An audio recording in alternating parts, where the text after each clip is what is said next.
مرحبا وأهلا بكم في برنامج داخل واشنطن. معكم مضيفكم روبرت ساتلوف. رئيس آخر وإدارة أخرى. هل ستكون هناك سياسة خارجية أخرى؟ منذ نهاية الحرب العالمية الثانية والسياسة الخارجية الأمريكية متسكة على أنه مدهش. بنينا تحالفات قوية في أوروبا وفي آسيا، وحمينا أصدقاء من أعداء مستبدين، وانشأنا مؤسسات عالمية مثل الأمم المتحدة والبنك الدولي، وحاولنا أن نوسع نطاق التجارة ونمنع انتشار الأسلحة النووية ونحفظ السلام. نجحنا أحيانا وفشلنا أحيانا. نخاطر أحيانا بالتعزيز التجارب الديمقراطية، ونعتمد أحيانا على الحكام الأصدقاء غير المرحبين بالديمقراطية. ولكن على مر الوقت لم يتغير الاتجاه تغييرا كبيرا. فكما قال أحد كبار رجال الدولة البريطانيين المشاهير ذات مرة: ليس للأمة أصدقاء دائمين وإنما مصالح دائمة. وذلك ما شكل السياسة الخارجية الأمريكية. هل سيتخذ الرئيس الجديد اتجاها جديدا؟ وإن لم يكن اتجاها جديدا، هل سيغير الرئيس الجديد الأولويات بالتركيز على أجزاء جديدة من العالم والقضايا جديدة وتحديات جديدة؟ هل يجدر بالولايات المتحدة أن تتبع استراتيجية من القرن العشرين في عالم القرن الحادي والعشرين؟ لمناقشة هذه القضايا يسرني أن أرحب باثنتين من خير الشباب المفكرين في مجال السياسة الخارجية الأمريكية، وهما سارة يوركس وجاكلين كلينس.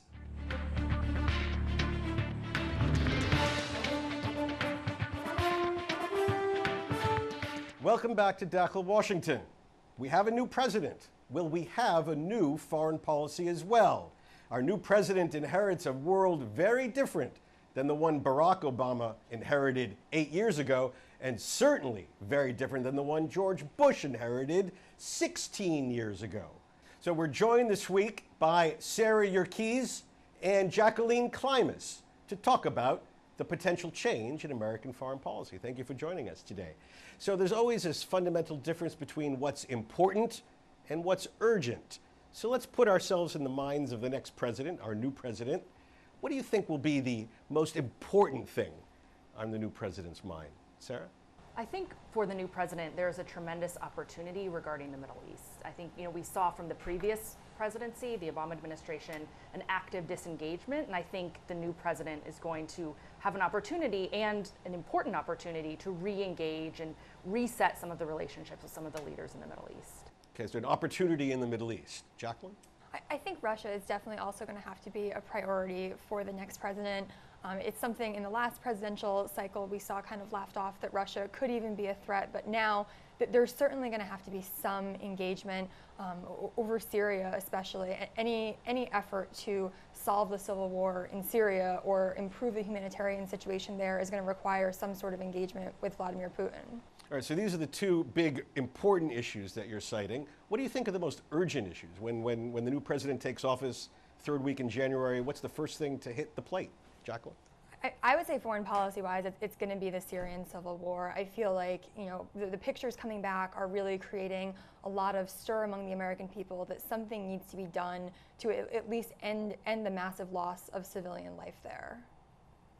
Sir? Yeah, I agree, actually, that I think that the most urgent issue facing the next president is addressing the Syrian conflict in a real serious and sustained way. And it's both the urgency of the issue in finding a way to end the conflict, which obviously there's no easy answer, we'd be there already, but also the long-term sort of, inshallah, this conflict is going to end within the next administration.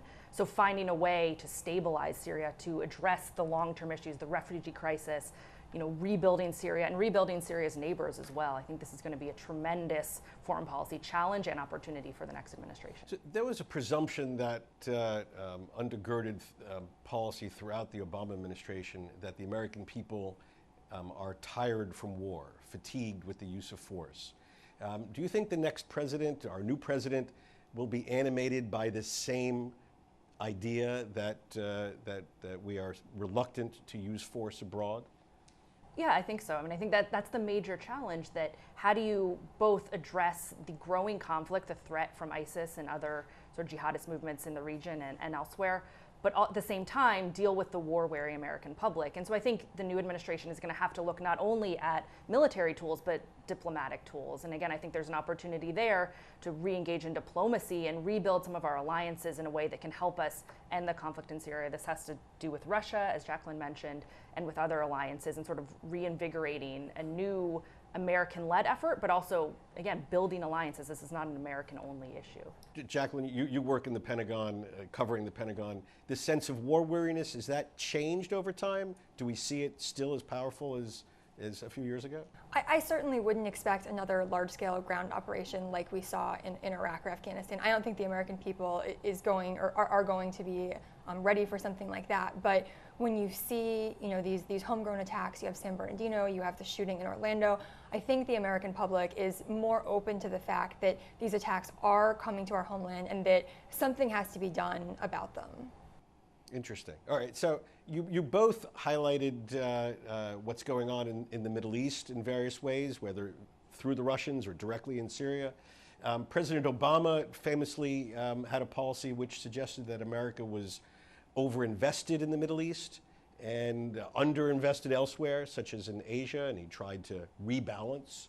Do you think the next president is going to persist with this, or, as you both seem to imply, we're stuck in the Middle East as far as the eye can see?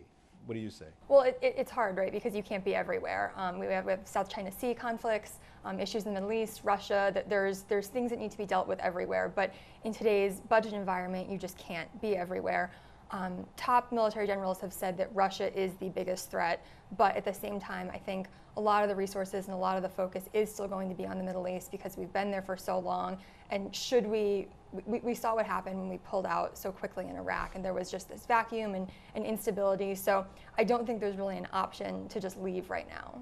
Yeah, I think that the pivot to Asia was not really a pivot, and the recognition was correct that we need to focus on Asia with the South China Sea, with the rise of China.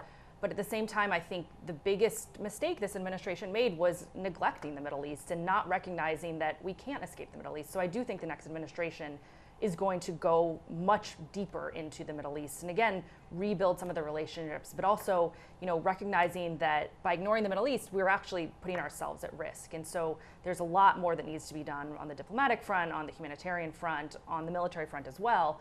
And I think the Asia pivot will probably come to an end with the next administration. Pivot. Not that we're going to ignore Asia completely. Now, you made an important point about resources. It's not the easiest thing to stretch this dollar around the world, which is really what we're talking about here. Do you think our new president is going to have success in turning around Congress on the need to bump up our defense budget or bump up our national security spending in general? I'm not sure we necessarily need to bump up the budget. I think it's reprioritizing. So, we saw a tremendous dip in democracy assistance under the Obama administration. I don't think the next president is going to necessarily go hard on democracy promotion, but on some of more of the values-based foreign policy issues, the human rights, the civil society engagement, that sort of stuff is not expensive. You could reprogram our assistance and also sort of reevaluate some of our assistance relationships in a way that better focuses our assistance. I think Jacqueline's absolutely right that we only have so many dollars to spend, and so let's spend them correctly, not necessarily try to throw a little bit everywhere. What's the talk in the Pentagon about sequestration and whether in a new administration we can turn a page on this? I think the tough thing about this is that everyone wants to get rid of sequestration. Republicans, Democrats in the administration, on the Hill, the vast majority believe that just a blunt cut like this is a bad idea. I should just explain for our viewers that sequestration is an across-the-board cut without regard for quality or really choice. Right, but it's been impossible to get rid of it because Republicans want these across-the-board cuts to go away for defense, and Democrats want them to go away for everything. So it's been years now that Congress has been unable to solve this issue. It's possible the next president will have a good relationship with Congress and will be able to work some sort of deal. I would certainly expect a budget deal that's going to provide some relief from these cuts, but getting rid of them entirely has just not been possible so far.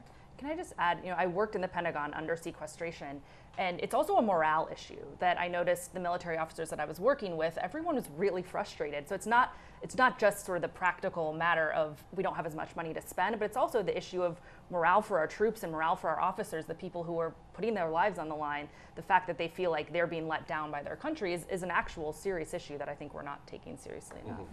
All right, when we come back, we're going to talk about all the other issues that may, planning or unplanned, emerge on the president's agenda when inauguration comes at the end of January.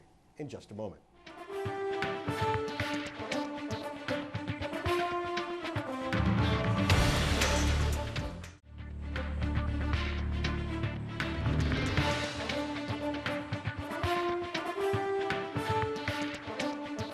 And our panel of foreign policy experts today includes Sarah Yerkes. Sarah is an expert on U.S. foreign policy with a special focus on the broader Middle East. She is currently a visiting fellow in the Center for Middle East Policy at the Brookings Institution, a prominent Washington think tank. She came there after service on the State Department's policy planning staff, where she focused on North Africa. Previously, she was a foreign affairs officer in the State Department's Office of Israel and Palestinian Affairs and a researcher at the Pentagon, advising our military leadership on foreign policy and national security issues. Sarah has an undergraduate degree from Emory University in Atlanta, her master's from Harvard in Massachusetts, and her doctorate from Georgetown here in Washington. She spent a lot of time in one of my favorite countries, Morocco, as a born graduate fellow studying Arabic in Fez. Sitting to her left is Jacqueline Klimas. Jacqueline is an award-winning reporter who currently covers national security for the Washington Examiner. Previously, she focused on veterans issues, defense, and military debates in Congress as a Capitol Hill reporter for the Washington Times. She was a member of the Times team that covered the tragic Navy Yard shooting, reporting which won multiple awards for breaking news. Jacqueline received her undergraduate degree from Boston University and then attended the Medill School of Journalism at Northwestern University, where she concentrated in health and science reporting. She began her journalism career as a staff writer at the Navy Times. All right, let's look at other regions of the world. What might impose themselves? What other countries, what other problems out of the blue might impose themselves on the new president's agenda? Sarah, want to begin? Sure. I mean, I think one thing that the previous administration, the Obama administration, just sort of touched a little bit was Latin America and some of our relationships to the South. I think, the Cuba policy was probably one of his greatest successes. And so we could see something flare up in Latin America. The Colombia deal, the peace deal with the FARC is still, we don't really know where it's going to go. And you could sort of see some opportunities there or some potential because the borders are so close to our own. There could be a potential in Latin America for something that draws our attention. Okay, Latin America. And I don't think this would really be from totally out of left field or a huge surprise, but I expect Iran to play a major role. We're going to be continuing to implement and enforce the nuclear deal and seeing how the next president is going to handle that. I think that'll certainly be a focus. Right. Now, so you both mentioned initiatives that were a major focus of President Obama, Cuba and Iran. And the president had a general approach of reaching out to adversaries. Do you think that will be continued in the next administration or a different focus, perhaps on, I think you mentioned earlier, strengthening alliances? Jacqueline? I mean, I think America needs friends, right? So it's important to reach out to our allies and to ensure that we have a team in tackling all of these issues, because the world is certainly not getting any less complicated, and to think that America can do it alone is just not going to work. So I think the next president is certainly going to have to focus on building relationships and on reaching out to other countries. And what might that be constituted of? What would it mean to reach out to our allies in new ways?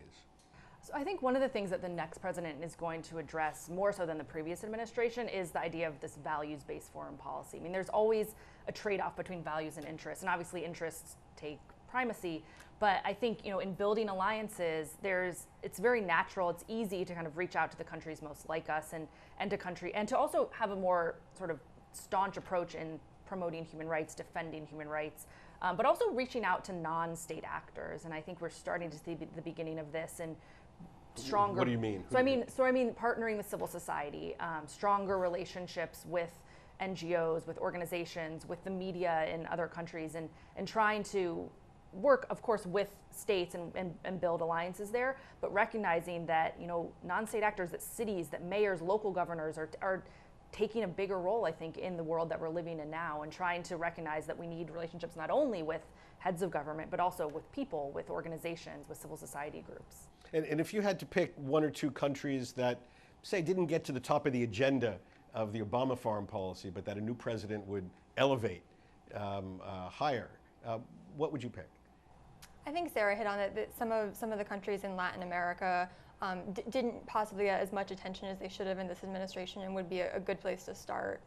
Okay, Latin America. Sarah, do you have other suggestions? I think in the Middle East, again, the Middle East is a big region, and we tend to sort of focus on Egypt or on Iran, but I think, or on Israel, but I think that there are, we could focus a little bit more on some of the relationships with North Africa, for instance. I think Tunisia, which is the sole success story of the Arab Spring, has been really neglected by this administration, and I think that there's an opportunity, again, with this values-based foreign policy, to highlight that relationship, strengthen Tunisia and strengthen Morocco, strengthen other countries that could help serve our interests in the region more broadly.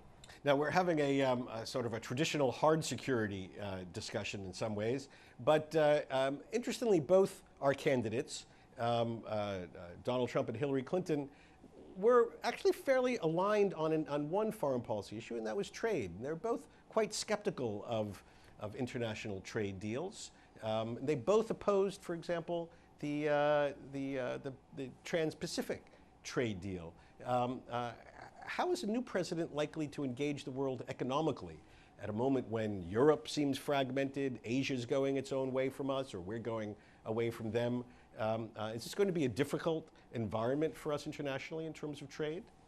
I think it will be, and I think, so first of all, it depends on, again, if the pivot to Asia is really sort of over, as I think it will be, the Trans-Pacific Partnership might not be a success. We might not, the next president might not actually do much on there, even though this previous administration has spent a lot of time and energy on that issue. But also, we still have this looming issue of Brexit, and what is our relationship? Britain leaving the European Union. Exactly. So I think our relationship both with the European Union and with the United Kingdom in the economic realm are going to shift a little bit just because of their own politics there. So it's going to make it more challenging for us of how do we deal with each of those separately, whereas we used to have sort of this one policy, with regard to the Europeans.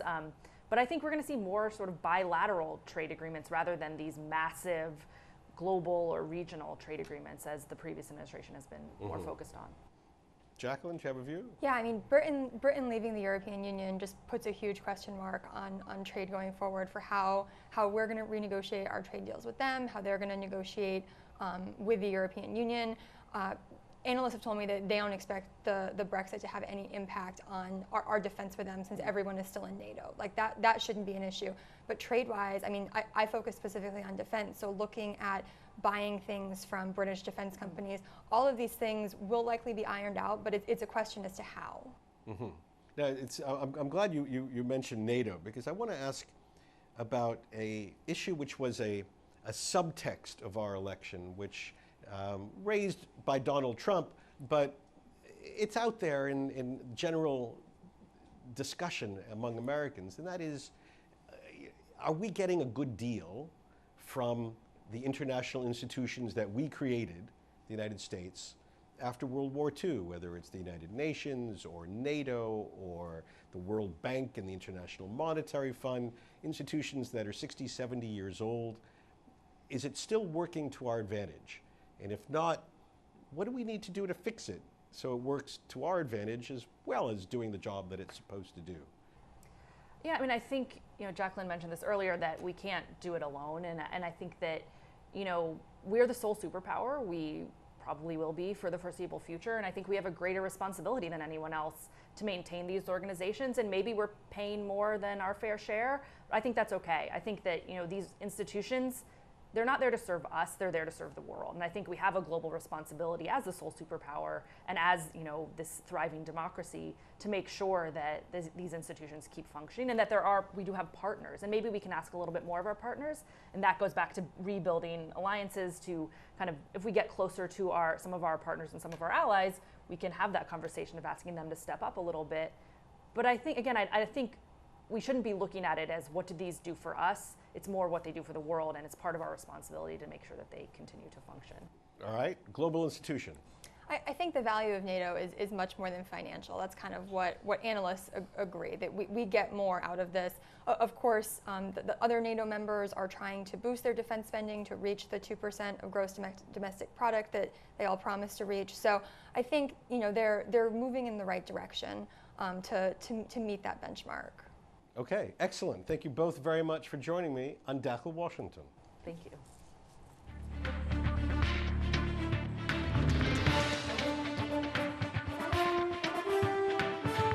بهذا نصل إلى نهاية هذه الحلقة من برنامج داخل واشنطن.